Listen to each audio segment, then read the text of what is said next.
Hi, it's Peg, and I'm just getting ready for the show.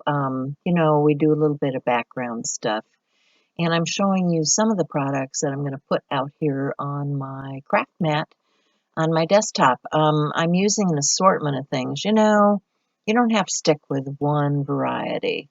I've got paint, I've got sprays, I've got metallic stuff, I've got shimmer sprays, distress sprays, whatever I find in my drawer. And some of the colors are working okay, some are not. Um, I'm sticking towards the red purple side of the color wheel for this particular one. One of the sprays I used, I think it was Heidi Swap, had more brown tones in it, and that wasn't really what I was looking for. But, it all works out in the end. So I'm just going to mop this up. This is using some Canson watercolor paper, and I'm just creating backgrounds at this point. I'm just, going to make a bunch of different backgrounds because for the show, we're focusing on metal and heavy metal and metallic and that sort of thing. So, I'm not sure what all I'm going to grab or bring out, but I do need some backgrounds for all that stuff to layer up on. So here I am getting some different colors.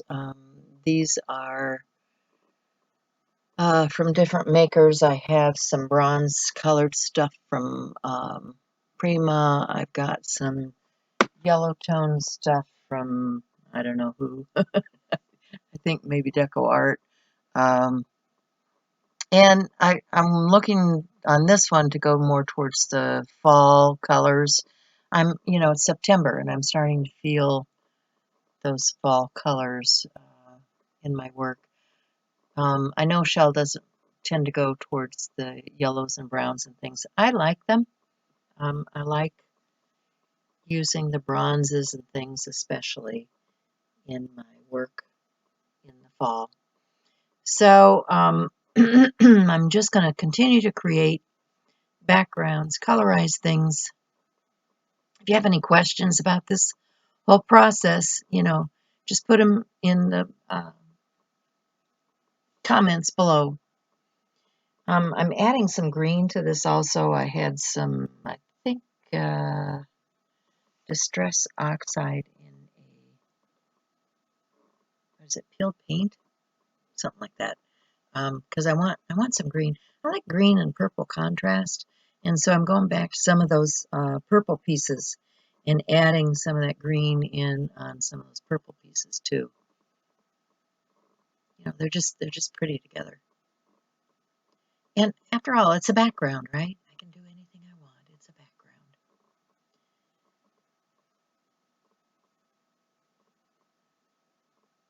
So you can see I'm continuing to use the color that's on my craft mat, picking it up, creating more paper, adding water to dilute and spread it around a little bit more.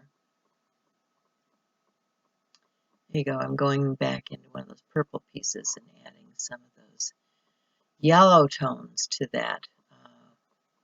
They're on the opposite side of the color wheel, and that'll really make that sing. So, I'm going to dry it down, see what it looks like.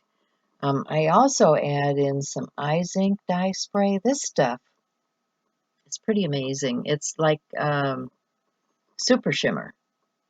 And what it does is it kind of pushes back everything else, pushes it all back into the background.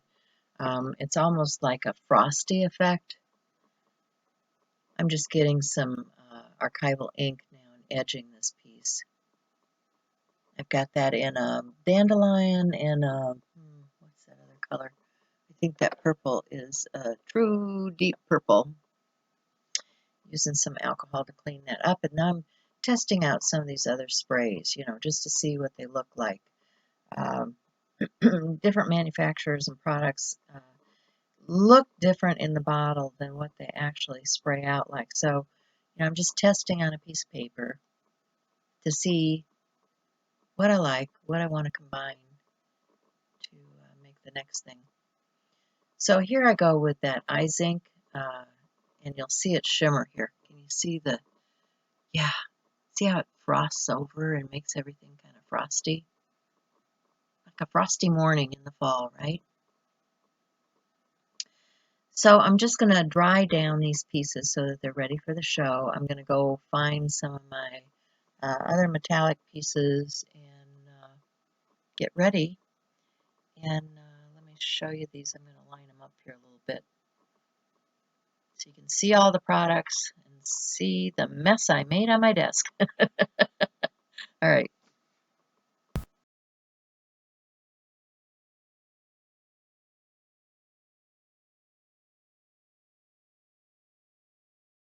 So the show is starting, and I'm starting to talk about the metallic paints that I have out on my desk and what I'd done earlier, showing them those pieces that I had started out working with. And now we're going to talk about the different types of paper, the gloss paper, the metallic surfaces that are offered in different types of paper.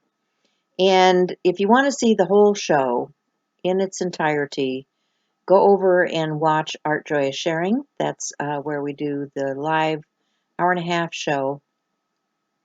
And you can see both Shell and I for an hour and a half and hear all of the commentary as we work through the process of making what we're making each week. So I have some watercolor card, and I'm just going to demo for the group how I created those initial papers. So you guys saw that in the beginning, and we'll just speed through that.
Well, I hope you enjoyed that. So now that we've done the backgrounds or more backgrounds, and I've started cutting out and punching out some metallic pieces, I'm just showing this paper that has the adhesive on the back of it. Now you can use adhesive back, or you can put some tape on the back of the things that you're die cutting, but it makes it a lot easier when you go to apply them because you just peel the backing off and stick it down to the surface, and it's a good adhesive, so you're not going to have things coming off and ruining your card. So I'm going to pick one of these backgrounds that I created, and I'm going to use some of that double stick tape around the edges just to make sure that I have a secure piece going on. And I will also use some wet adhesive just so that, you know, when you go to put this down, I've only got maybe a 1/16 of an inch reveal on that gold, and I want to make sure that I get that pretty much centered when I go to apply it to my card. So by putting a wet adhesive on top of that double stick, it allows me to move things a little bit before it's actually stuck down permanently. And I leave those little flags hanging out so that I can, once I get it in position, I can just pull those and make sure that it's ready to go. And we're talking about different ink pens that you can use on your edging. We used to use those metallic ink pens for that little bit of gold or silver around the edge. It was just something that everybody did. But I have this paper. It's in my stash. I need to use it anyway, so that's what I've chosen to do, is to die cut and use this glossy gold on my surface. You think about the stickers that you buy in the store and how much it costs, and you know, your die will pay for itself eventually if you make enough cards.